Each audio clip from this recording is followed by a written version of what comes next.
Just one note that's really important. Piracy is probably the largest deterrent to the entertainment industry on a worldwide basis. Video games, TV, movies, and this is a big problem internationally. But just coming back domestically, I have a son who started a company called Adaptive. And Adaptive takes all of these busted products where you can't find, what people forget is in intellectual property, you first have to prove up who owns what, when, and where. And the highway of littered old properties, by the way, most of the profitability in the movie industry is based on sequels. So everybody's optioning something from the past anyhow. But now you can do your own webisode and put it on YouTube.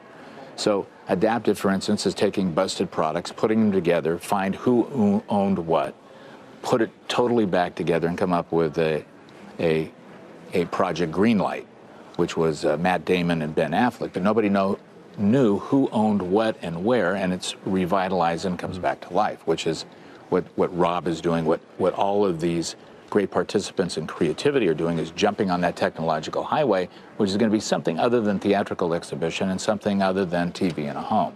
Hey, Rob, I'm curious, as we're sort of talking about how the landscape is changing in a number of different ways.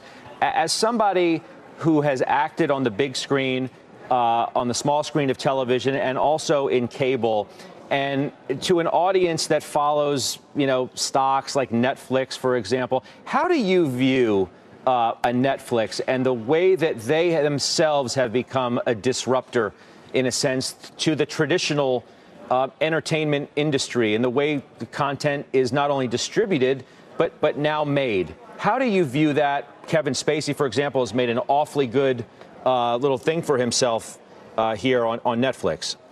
Well, I have a couple thoughts, one of which is Miramax was one of the first companies to make an outlet deal with Netflix back in a time when a lot of people in the financial community didn't even know what Netflix was. So we've been believers in that for a long time, Tom and I have. And I think what Netflix is doing is disruptive, but that's a good thing.